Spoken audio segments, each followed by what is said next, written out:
I want to talk about value-based content for a second. And I mainly mean value-based content on social media, like not YouTube, like Instagram, TikTok, sometimes on YouTube, but mostly on like short form platforms.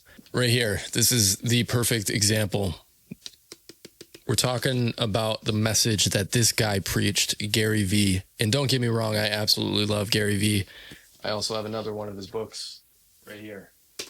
12 and a Half by Gary Vee. In my opinion, I think he's a genius. He's smart. You know, I think a lot of people think different things about him, but in my opinion, I think he's extremely intelligent. He knows what he's talking about, and he's an important person to listen to.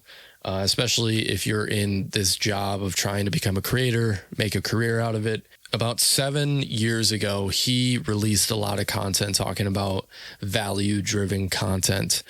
And value-driven content can be seen in a few different ways. It can be seen as entertainment, inspiration, education. I think that's about it, really. It's all value-driven content. It doesn't necessarily need to be like educational to be valuable. But the idea behind this is, well, actually, he wrote another book. It was called Jab, Jab, Jab, Right Hook. And it was all about building trust in your audience before you try to sell something, try to make money off something. Jab, jab, jab. Your jabs are essentially that free value that you're giving. You're building trust. And then that right hook is when you put something out there. Maybe it's a t-shirt. Maybe it's an audiobook, an ebook, whatever it is. And you've built enough trust in your audience that they're like, we'd love to buy that. Yeah, of course we're going to buy that. And then that's how you make money. It's marketing at the end of the day. What I think is really interesting about value-driven content is it seems like that message that was spread so much 7 years ago has finally hit this point of where everybody else has caught on. And they figured out that that was the way to do it too, like 7 years later.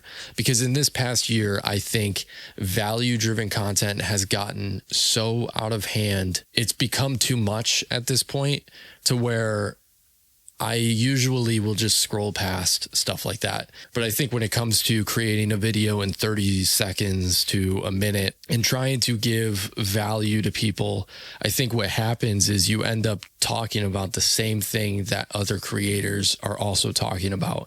And then eventually everyone is talking about the same thing. This is where the issue comes in. When you have a bunch of creators all talking about the same things, that's where a whole other beast is born, because then it's like, okay, well, how can we be competitive? And it becomes this portion of, spreading different information that all contradicts the one before, so that your information is hopefully seen as like the most valuable to people. And this is the issue, is that value-driven content has become so inconsistent. For every piece of content you see telling you how to do one thing, you'll find another piece of content telling you that that is wrong and that you shouldn't do that. I especially see this all over the place in the fitness industry. If you ever follow like nutritionists and fitness influencers, you'll see one video telling you that you should be taking this type of vitamin to get better sleep or something like that, or that whatever. And then you scroll a few videos and then you'll find another person saying that that vitamin will like cause cancer or make you age 30 years. That has become like a constant theme in pretty much every industry.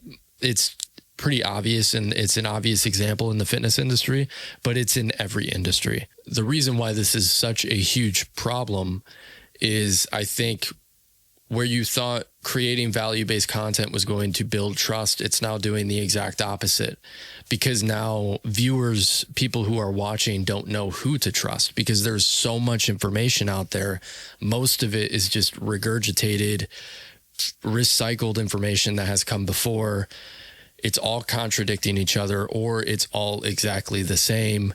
People use social media now as their source of information. They get their news, they get their, current events, they get their education through social media. They learn how to do things through social media. But now it's like, now it's just confusing. The reason why I wanted to talk about this is because I think this is kind of where things are starting to shift massively.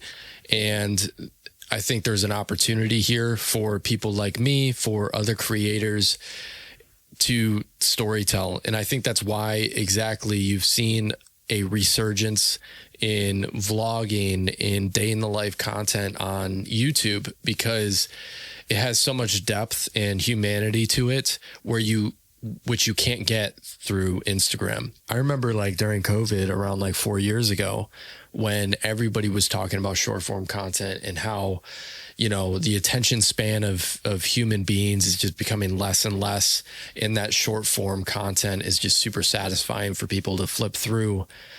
But now I think people are just so numb to it that now they go to YouTube and they can get something with real depth and genuine feeling, I guess. I mean, there's people out there that get hundreds of millions of views that are creating like 30-minute to an hour long, almost movie-like YouTube videos, and people are watching. And I think that's important to pay attention to. More people nowadays are gravitated towards real, genuine storytelling than they are this fast-paced, retention-based editing. Don't get me wrong. I think there's a place for it. I think there's a decent right way of doing it.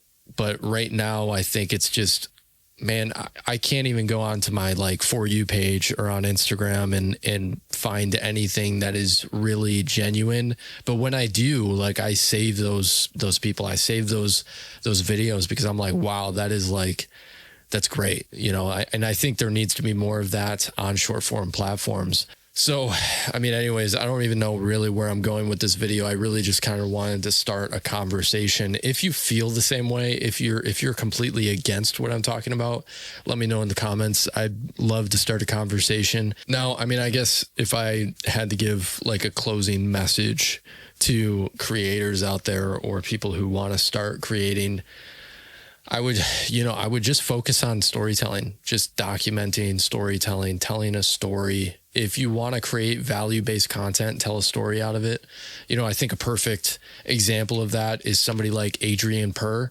I love his authenticity. I love how he presents educational content.